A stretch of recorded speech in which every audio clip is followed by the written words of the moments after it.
So I've just completed the basement bathroom, and I wanted to go over a review of some of the things that were a lot more difficult for me in this process, some things I might have changed if I were to go back in time and do it, and then also the things that I really love and I'll definitely consistently use in future bathrooms. So come on in, check it out, show you this very small space, but it's going to be a tremendous living space upgrade for this home.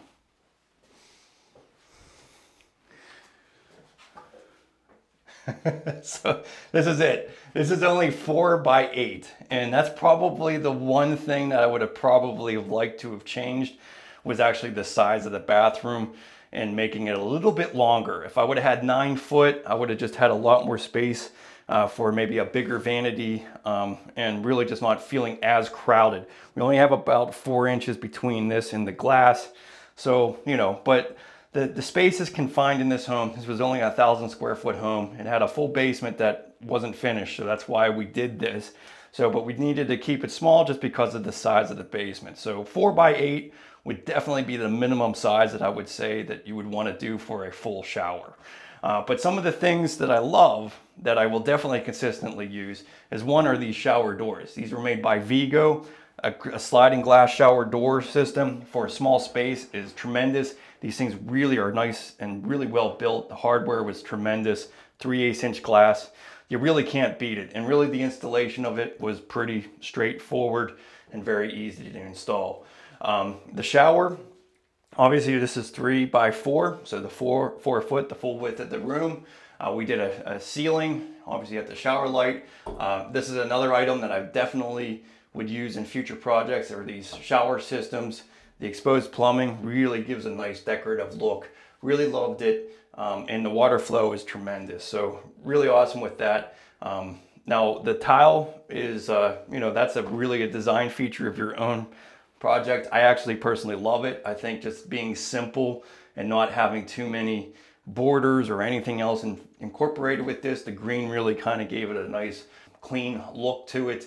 And we went with an epoxy grout that actually should last a really long time. For basement bathrooms, I always recommend using like epoxy grout. You want something that's going to be really stain resistant, because there's going to be a lot of you know, hard usage in a basement shower. We went curbless, as you can see. This was another feature I will definitely continue to incorporate into my bathrooms. Not having any type of transition really helps out. And what's really great is doesn't define the space. So in a smaller bathroom, curbless is definitely a way to go. We also did another thing, which was a towelable drain cover. So this was made by Flow FX, and this drain system was really awesome to install. Another thing I highly recommend, and I'll probably be using in future projects for sure. But the pebble stones really made it nice. And I should mention, that's one thing that became quite time consuming, is I took the sheets off, or took the pebble stone off of the sheets, and I individually laid that. That's probably one thing that I underestimated on the time preference of it, and I probably won't do that in the future. I'll probably do a combination of setting the sheets and then filling in areas so that you don't see the sheet lines. It really took up a lot of time, and it probably is just something I wouldn't spend that time doing. Plus, in such a small space, you put the vanity in the toilet and it kind of takes up most of the work. You don't even get to really appreciate all of that extra effort to do. Another thing that I was a little, I should have, in hindsight, done was the tile. I should have used a grout release of some sort on this high gloss tile. That would have helped with some of the haze that was left over from the epoxy. I used Ardex WA for this. And Ardex WA, unfortunately, has been known to have a little bit of haze that would develop after you're done with the shower. Or, you know, it's just hard to remove all of the film that it creates. So that was a little bit of a frustrating project, doing the WA. And if I would have done a grout release, it would have helped out with some of that epoxy remover.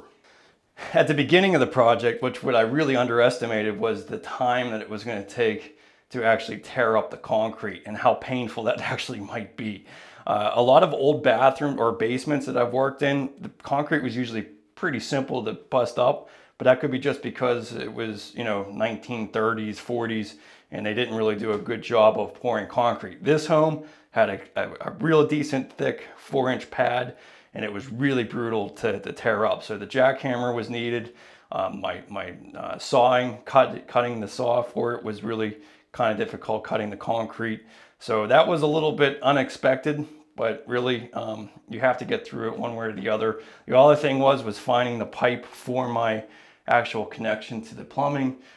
You know, we were almost a foot down into the earth, so we had a lot of fill that we had to fill in. So, you know, these are all things that when you get into a basement bathroom, you just don't know until you actually start tearing things apart to be able to tell where existing plumbing is. So that's going to happen no matter what. That's one of the reasons why contractors charge so much to do a basement bathroom, because there's all these unknowns, and you know, time is money. So if they're going to kind of account for what it might take, even if it doesn't take that kind of time to do. But that's also a really great way for you to save money. If you didn't want to get into the plumbing, at least do the demo so that you have everything uncovered, then have the plumber come in, and then you'll save yourself a ton of money because there isn't any unknowns at that point. You know what's going to go on. No, I was really pleased with the shower niche that we built here. We kind of put a little bit of a ledger to give it a little bit more space in the area. You know, with such a confined space, we didn't really want anything that was going to be too overly large. And having the shower faucet on the main wall just kind of gives you a little bit, I don't know, in my mind, it just gave you a little bit more space in the bathroom.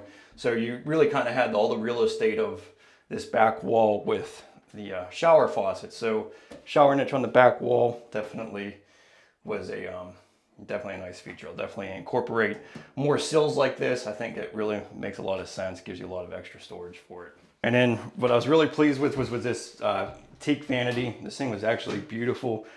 You know, this is the type of thing that if you DIY things, you can afford and spend the extra money on something like this. This is definitely a luxury item. Being made out of teak like this, you know, I mean, over $1,000 just for this cabinet. And, you know, that's definitely pricey for a 24-inch wide vanity, but it really is luxury, really well built. And being teak, it's going to last a really long time.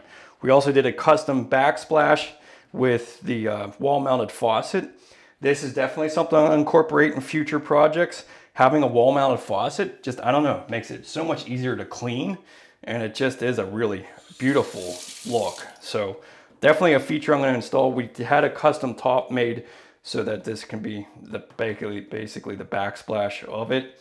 Another thing that I think was really unique and really came out pretty sharp. As far as the light fixtures, you know, we really don't need a lot of light in here. We just did one recessed light above the shower, and obviously this unique antique brass. What do you want to call that? I don't know. It's just kind of a unique fixture that kind of gave a really cool look. Turn off the light so they can see it.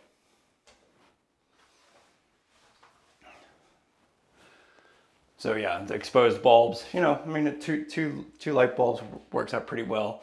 One feature that we added to this that probably wouldn't most likely be putting in future bathrooms is just being able to have this all controlled by your iPhone. So if you wanted to turn down your vanity light, you could just use your phone.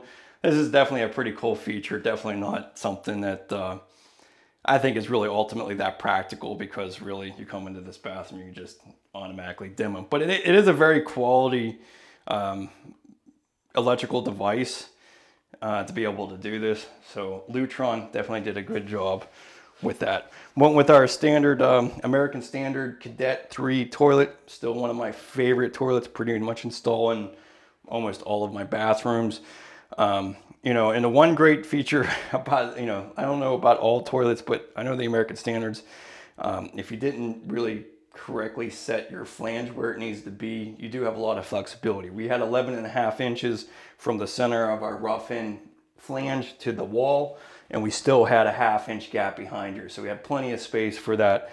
A lot of other toilets are really unforgiving when it comes to the rough-in dimension. So that was kind of nice. I had to fur out this wall a little bit. That's what made this room come in a little bit. Went with some teak matching shelves to match the vanity. Definitely, you know, this is such a small bathroom, you need to have a couple extra spaces for that. We also went with a timer switch for the vent fan. I think this is really important for basement bathrooms. You definitely want to keep this on the full 60 minutes when you're taking a shower so that you get all the moisture out of the room. That's a dimmer switch definitely, or a timer switch really makes a lot of sense. We also went with a heated flooring system. So we have heated flooring throughout the basement bathroom.